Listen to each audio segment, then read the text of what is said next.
Alô, amigos e amigas, esse é o programa Cidadania, que vai focalizar hoje o papel das ouvidorias públicas e privadas no Brasil. Isso porque aconteceu recentemente o Fórum das Ouvidorias Públicas e Privadas, que examinou a fundo o papel desses instrumentos, porque eles são essenciais para dar mais transparência, para aperfeiçoar o papel e a participação do público na gestão do Estado brasileiro ou mesmo das empresas. Para nos falar sobre esse tema, nós temos aqui conosco como convidados, primeiramente, a senadora Lúcia Vânia, do PSDB de Goiás, que é também a ouvidora do Senado Federal, a quem dou as boas-vindas. E também temos conosco o ouvidor-geral da União, doutor José Eduardo Romão. Seja também muito bem-vindo, doutor José Eduardo. É um prazer tê-lo aqui conosco. Senadora, a senhora abordou lá no Fórum das Ouvidorias Públicas e Privadas o tema dos projetos de lei, da legislação, porque a senhora está num papel, digamos assim, se me permite, privilegiado, porque a senhora é fazedora de leis que incidem sobre o funcionamento de todas as demais ouvidorias, mas tem a experiência própria da ouvidoria do Senado Federal. Qual o testemunho que a senhora deu lá no fórum? Bem, esse fórum tem por objetivo formar um consenso em torno dessa legislação que vamos discutir aqui na Câmara dos Deputados e no Senado da República. O objetivo é fazer uma avaliação das ouvidorias que se fizeram presente nesse fórum. Ali podemos captar as experiências de cada órgão, tanto da área privada quanto da área pública, e formar alguns consensos em torno de alguns princípios que devem gerir essas ouvidorias. Portanto, foi uma experiência altamente positiva. Podemos constatar a presença de vários estados que estão interessados nessa possibilidade de fazer com que as ouvidorias sejam cada vez mais efetivas. Tivemos a oportunidade também ali de ouvir experiências muito positivas e dentre essas experiências podemos formar, como disse, esses consensos. Doutor José Eduardo Romão, o termo ombudsman nasce lá na Suécia, 1810, se não me engano, 1808, e ele vem adquirindo mundialmente um espaço e uma credibilidade cada vez maior, até como um sinônimo de termômetro da democracia, do aperfeiçoamento da administração pública com transparência. No caso brasileiro, o senhor acha que a função da ouvidoria já está devidamente consolidada ou ainda há muito terreno para avançar? O que esse fórum discutiu sobre isso? Sim. O Brasil produz, com a sua inventividade, também com a sua escassez, sempre a ressignificação, novas interpretações e significados para velhos termos. Até mesmo o ouvidor no Brasil era a figura que atendia ao rei, ao imperador, que espionava a população e não fazia essa tradução da escuta. Ao longo dos últimos 20 anos, em especial, com a Constituição de 1988, as ouvidorias foram se fortalecendo, a exemplo do Ombudsman na Suécia e na Europa, como canais de defesa do usuário. Nas empresas privadas, canais de defesa do consumidor. Nos últimos anos, se estabeleceu também uma nova exigência, isso o Fórum discutiu e consensua amplamente, a exigência de que sejam canais de participação popular. Canais em complemento à democracia representativa tragam as expectativas do cidadão. Então, antes do ouvidor, muito antes dele receber uma queixa, uma reclamação, ele seja capaz de perceber os riscos, as dificuldades de uma política pública e produzir com isso melhorias à gestão do Estado. Então, hoje, ouvidoria para nós no Brasil, e essa é a contribuição que o Brasil dá em seus diferentes poderes ao mundo, é que a ouvidoria é tanto sinônimo de defesa do usuário, do consumidor, quanto participação social.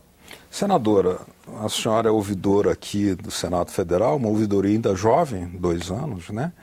Mas a partir da experiência que a senhora está tendo de receber as demandas do público, o que tem chamado mais atenção? O que marca mais, seja a vontade de participação ou as queixas desse público? Bem, tem as duas coisas. Tem a queixa, a reclamação em relação ao posicionamento dos senadores e tem também as demandas, né? São muitas, principalmente quando nós temos projetos de leis que são polêmicos, a participação se torna bastante intensa. Agora, o meu grande problema hoje na ouvidoria é agregar todos os órgãos de comunicação do Senado em parceria com a ouvidoria. Nós temos aqui instrumentos que talvez nenhuma ouvidoria ainda tenha, a ouvidoria pública. Nós temos a Rádio Senado, nós temos a TV Senado, nós temos o Alô Senado, que recebe todas as demandas. Temos e-Cidadania, que é a participação direta do cidadão na discussão dos projetos de lei. No entanto, esses órgãos não se comunicam. E nós precisamos fazer com que todos esses instrumentos estejam voltados para a ouvidoria, para que a gente possa responder às demandas de forma mais efetiva. A grande parte das reclamações é que os senadores não respondem. E a gente conseguiu detectar que isso se dá porque muitas vezes o Alô Senado não repassa as demandas para a ouvidoria, repassa direto aos computadores dos senadores. E muitas vezes nessa luta diária do senador com vários programas, várias agendas, assoberbados, né? Eles não têm tempo de olhar o computador, essas demandas. E eu combinei agora com o presidente do Senado que essas demandas seriam repassadas à ouvidoria e eu pessoalmente colocaria os senadores em contato com esse cidadão que está demandando a sua presença, a sua resposta, a resposta pessoal do senador. Doutor Romão, no caso do Senado, que é um ambiente um pouco mais restrito, já temos aí detectado, né, algum tipo de necessidade de avançar. Imagino qual será o tipo de dificuldade para quem é representante da União, que é um mundo. Sim. Ou seja, os demandantes, o público, às vezes não fica muito bravo, não que não venha a resposta. É verdade. Mas a senadora Lúcia Vânia disse tudo em relação à ouvidoria. O ponto é unificar o atendimento ao cidadão. É inadmissível que o cidadão se dirija a uma instituição como o Senado ou o Ministério da Fazenda e tenha que procurar os caminhos para chegar àquele que o representa para verificar a qualidade do serviço. Então, o grande desafio da Ouvidoria Geral da União é unificar o atendimento das 300 ouvidorias que existem hoje e das 3 milhões de manifestações ano. 3 milhões? 3 milhões. Por atendimento telefônico, carta, diferentes públicos. Nós atendemos, então, a índios demandando atendimento, a pessoas com deficiência, a pessoas alunos, a jornalistas. Então, essa diversidade é preciso que seja acolhida pela ouvidoria e atenda com respostas qualificadas. Também não estamos aqui defendendo a resposta automática, pelo contrário. A ouvidoria é uma oportunidade de comunicação do Estado com a sociedade. É uma interação que pode ser muito qualificada para que o Estado aprenda com essas demandas. Não deixará de haver manifestações populares de rua ou exigências, mas é preciso que elas sejam respondidas e atendendo e satisfazendo essa população, que vai atribuir credibilidade às instituições, legitimidade pela atuação da ouvidoria. A senhora, como ouvidora do Senado, senadora, a senhora está numa posição privilegiada para, digamos, analisar a natureza das demandas, né? A senhora já disse na resposta anterior sobre a vontade de participação ou também sobre as queixas. Mas quando há queixas, porque nós sabemos que hoje a atividade política no Brasil, até mesmo, talvez por um papel inadequado de um setor do jornalismo, passe uma ideia de que política é uma coisa não boa, né? Generalizadamente não boa. Isso chega até a senhora, ou seja, há uma queixa assim, meio assim, a princípio eu sou contra o Senado e vou bronquear e reclamar de senador, e como é que é isso? Isso é constante. Essa interpretação que a sociedade faz da classe política, ela é sentida com muita força na ouvidoria. Então, quando há uma distorção qualquer no parlamento, de um parlamentar, aquilo toma um volume muito grande de reclamação e de indignação. Tem um fato que é corriqueiro na ouvidoria, por exemplo, a utilização do carro oficial. Se o carro oficial é encontrado num supermercado, num cabeleireiro, qualquer outro lugar que não seja um compromisso oficial do senador, a pessoa fotografa o carro e mostra uma indignação enorme, como se o senador, às vezes, tivesse conhecimento daquilo. E o que a gente passou a trabalhar essa demanda da sociedade diretamente com os senadores. Quando vem a reclamação, eu procuro o senador, entrego para ele a reclamação e ele próprio entra em contato com a pessoa que denunciou.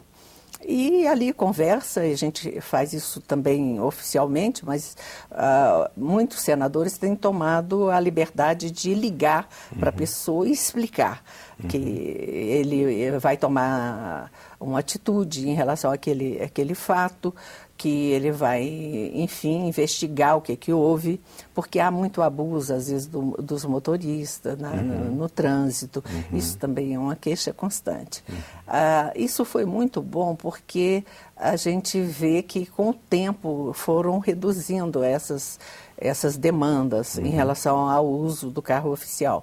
E o mais importante, os carros oficiais saíram das manchetes dos jornais. Então, isso, muitas vezes, o senador não tem sequer conhecimento que o motorista abusou, estacionou no local inadequado. E a gente tem procurado, com a ouvidoria, evitar isso de forma assim, bem efetiva, bem concreta. Nesse caso, então, trouxe um aperfeiçoamento do uso da máquina pública, que é o carro. Exatamente. Né? E eu acho que é uma coisa importante a pessoa cobrar. Recentemente, um motorista estacionou na vaga de deficiente. Aí veio a reclamação. Mas ele não sabia que o senador era deficiente. Então, aí teve a resposta, né? E ele ficou satisfeito de saber da explicação. Houve esclarecimento, né? No caso da máquina enorme da União, né? Que mesmo se nós olharmos a experiência das ouvidorias da imprensa brasileira, nós vemos que há certa dificuldade no relacionamento, nem sempre a linha editorial atende, né, aquilo que é recomendado, mesmo que seja posteriori, como forma de correção pelos ombudsman da imprensa. Isso está estampado. No caso da administração pública, nós sabemos que há áreas mais opacas, de difíceis soluções, ou que há órgãos também, pela natureza do serviço prestado, que não podem responder com imediatez, né? Nesse caso, qual é o balanço, qual é a experiência que o senhor pode revelar ao nosso telespectador? Essa distinção que fiz aqui no início, em defesa do usuário e participação social, que o Fórum imprimiu, destacou como necessária no novo projeto de lei, ela se revela na prática na seguinte situação. O cidadão, quando se dirige a uma ouvidoria, traz uma reclamação, uma insatisfação. O desafio do ouvidor é fazer com que a resolução envolva esse mesmo cidadão. Evidentemente, há casos em que isso não é possível, que a indignação é tal que ele repele, rejeita qualquer oferta. Mas se ele participa do processo de resolução e consegue auxiliar o ouvidor a transmitir com clareza qual é a demanda para o gestor, então, olha, eu quero que você aperfeiçoe. Às vezes eu nem tenho razão, mas gera um mútuo aprendizado. Então, eu costumo dizer que a diferença da ouvidoria ou a sua atuação por excelência está no método, no modo como a gente faz. Não basta que eu encaminhe uma solução, ao menos para mim, esclarecida sobre o aperfeiçoamento de uma determinada política pública. É preciso que eu envolva o cidadão nessa resolução, para que ele também não se sinta, como em vários casos na relação com a política, isso é bastante, como eu me sinto tutelado por um Senado, uma instituição, entrego a ela toda a responsabilidade pela qualidade dos serviços no Brasil. Não é possível. Num país como o nosso, é necessário que a população se envolva e se responsabilize pelo aperfeiçoamento das políticas públicas. Então, o ouvidor tem essa experiência que se vê, revelada no Fórum, em diferentes estados e na administração federal. O maior êxito se dá quando o cidadão se envolve E mesmo quando ele tem uma resposta negativa, olha, não é possível atender o seu pedido, mas se ele acompanhou o processo, se ele verificou o esforço realizado pelos servidores, ele ainda assim diz, não, ainda assim estou satisfeito, compreendo mais claramente quais são os limites e vou tentar contribuir para que isso não ocorra para outras pessoas. Da fila do INSS, a distribuição de medicamentos, a concessão do Bolsa Família, as experiências exitosas se dão quando o ouvidor consegue envolver tanto o gestor, por um lado, que não se sente simplesmente atacado ou diminuído na sua atuação, entendi. E por outro, o cidadão que com ele se envolve. Agora, a senadora nos revelou aqui uma série de casos importantes em que a ação da ouvidoria, junto aos senadores, provocou uma mudança de comportamento e houve até muitas adequações daquilo que estava sendo feito, né? Então, isso foi respondido ao público. No caso da máquina grandiosa da União, né, da máquina pública, há setores em que o senhor tem dificuldade assim, de receber e que o senhor tem que usar um pouco mais, não sei qual seria o termo, veemência, energia, para que, olha, responda, por favor, porque eu me sinto, o senhor se sente, né, ouvidor geral, na obrigação de responder e, portanto, às vezes a burocracia não teve a mesma sensibilidade. O senhor já teve algum estresse desse sentido? A lei de acesso, a lei aprovada recentemente, a 2527, ela obriga toda a administração, todo Estado, a um certo grau de transparência. Mas é verdade que algumas áreas estão mais habituadas ao contato com o cidadão, à transparência, atendem as pessoas e assim se habituam a lidar com essas demandas diárias. E outras não. Outras em que a relação dos servidores é bastante distante. Essas áreas que não estão tão habituadas ao trato, de fato, têm uma dificuldade adicional. Mas eu cito o exemplo, que não é o caso, das mais difíceis, é das mais fáceis, da Fazenda. A Fazenda, o Ministério da Fazenda, tem uma ouvidoria consolidada há mais de 10 anos. E conseguiu, mesmo não sendo uma linguagem simples, a da economia, não sendo um trato fácil... Meio impenetrável. Impenetrável para muitos de nós, ela consegue manter com o cidadão. E as solicitações são inúmeras, que vem aprimorando. Cito o caso do Banco Central, que também é uma área que parece pouco afeta, mas o Banco Central, em razão de uma demanda da ouvidoria ou do tratamento dado a pedidos de acesso, passa a publicar as atas do Copom. E isso não era feito antes da lei de acesso. Do mesmo modo, para dar um outro exemplo, o Ministério das Relações Exteriores tem uma estrutura forte, robusta. O Ministério não revelava dados sobre viagens, também passa a fazê-lo. E nessa compreensão das demandas do cidadão, como um reforço e não uma fragilização da estrutura de Estado, é feita pela atuação do ouvidor. Ele ajuda a estrutura de Estado, os servidores, a entenderem que essa exposição não gera fragilização, gera legitimidade. Quanto mais eu me exponho, mais transparente eu sou, mais legítimo e mais crível eu sou aos olhos da população. E essa é, talvez, a receita que os ouvidores oferecem à administração pública. Senador, agora, voltando àquele ponto inicial, leis que aperfeiçoem o papel da ouvidoria, sejam as públicas, sejam as privadas no Brasil. Nesse fórum surgem muitas sugestões, indicações, mas por onde é que a sociedade brasileira e o Congresso Nacional, no caso a senhora pode ter um papel fundamental como ouvidora, deve caminhar para aperfeiçoar a legislação das ouvidorias no Brasil? Bom, participando, como participei deste fórum, ouvindo o relato das experiências de cada um. Você veja, Dr. Romão tem aí uma experiência grande, porque tem contato com todas as ouvidorias, sabe das deficiências de cada área, ouvindo os estados também, a deficiência. Com isso, a gente pode formar consensos importantes. E, como ele disse aqui, a lei de acesso à informação facilitou muito esse trabalho.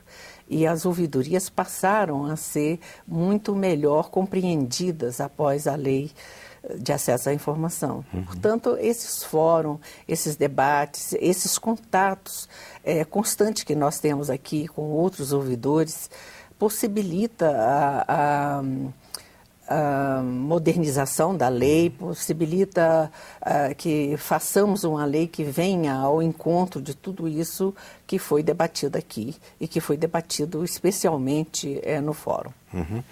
Doutor Romão, uma última perguntinha, nós estamos quase no finalzinho do programa, mas peço até que o senhor seja mais breve nessa resposta. A proximidade da Ouvidoria Geral da União com a CGU, até física, sim, ela é um elemento importante para produzir respostas satisfatórias ao público? Fundamental. Esse vínculo estreito com as demais funções de controle, com a atuação da CGU, tem produzido mais eficácia, tem atribuído mais eficácia à atuação da ouvidoria.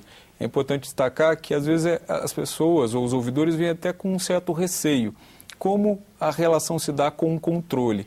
Mas é como se eu dissesse ao cidadão, olha, eu não posso punir, eu, ouvidor, não puno e não faço a responsabilização. Mas se isso for necessário, há no Estado quem possa fazê-lo.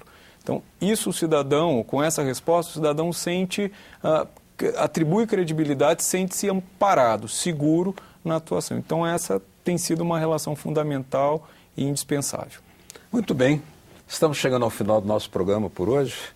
Fica desde já o convite aqui para a senadora Lúcia Vânia a voltar aqui na condição de ouvidora para que nós possamos fazer uma maior articulação e nós possamos também articular esse trabalho de fortalecimento da ouvidoria aqui no Senado Federal, ainda jovem, né? Mas que está em processo de expansão e afirmação.